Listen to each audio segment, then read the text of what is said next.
The story has been a consistent highlight in Sea of Thieves, even though it has been a bit disjointed at times, leaving players confused about the various characters and plot threads. Until recently, the narrative was the only consistently engaging focus of the game, sparking discussions about what might happen next. However, the more erratic storyline pacing and confusing retcons introduced in the recent updates have left many players utterly bewildered about the state of the overarching narrative. So here's how I think the storyline could have been shaped more cohesively over the years to provide a clearer, more satisfying narrative arc for the players. While I keep to the core storyline in certain sections, I intentionally alter the narrative in multiple parts to enhance the episodic flow and pacing of the overall story.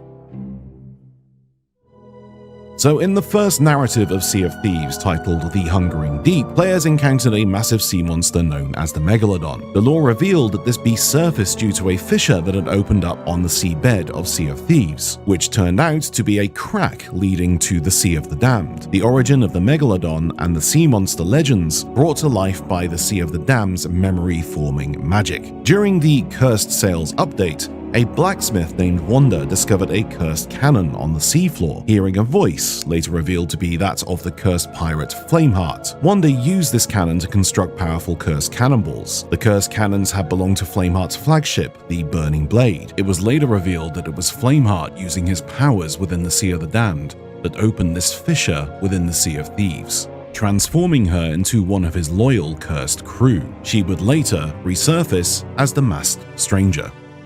Moving on to Forsaken Shores, not much changes with this update. The crew of the Shroudbreaker discover the Devil's Roar, they crash, their magical talisman splinters and cracks and washes over the zone, revealing the Devil's Roar. Stitcher Jim is introduced as a psychopath and a meddler. It all pretty much stays the same. But moving on to the Anniversary update, whilst the pacing and episodic structure of the first 8 Tall Tales remain largely unchanged, the 9th Tall Tale introduces a dramatic shift. This chapter follows the typical Tall Tale format. Players discover the Shores of Gold, solve the clue to find the Gold Hoarder's lair, defeat the Gold Hoarder, and retrieve his skull. The story then takes an unexpected twist as the Pirate Lord is delivering a speech to the player. After the speech, a vault opens up, revealing a strange chest we have not seen before. Obviously, because we're pirates, we pick this chest up and bring it on board along with the Gold Hoarder's skull. But during our exit from the Shores of Gold, sailing back through the Red Sea, we are suddenly struck by a Kraken attack, sinking our ship, and the Gold Hoarder's skull and strange chest are lost to the void.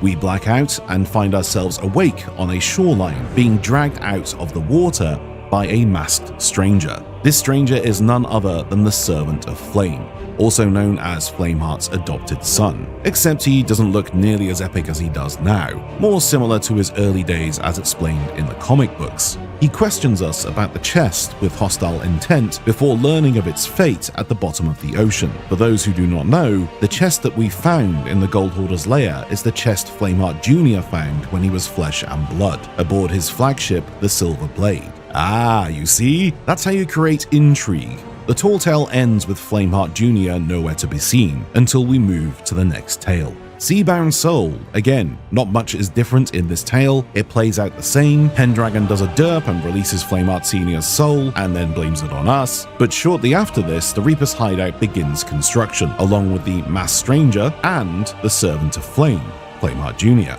now updated and looking like his more epic self, compelled by the news of his father's return, and with an agenda to impress him. The Heart of Fire plays out the same as it did as well. Stitcher Jim attempts to release an Ashen Lord, only to find out it was him who is to be the Ashen Lord. We release Pendragon's crew, and Flameheart gets a bit grumpy. But as this Tall Tale is active, the Servant of Flame is nowhere to be seen. Reaper's hideout is now complete, and the Masked Stranger is now the central lore character at this newly established outpost, not the Servant of Flame. So where is he?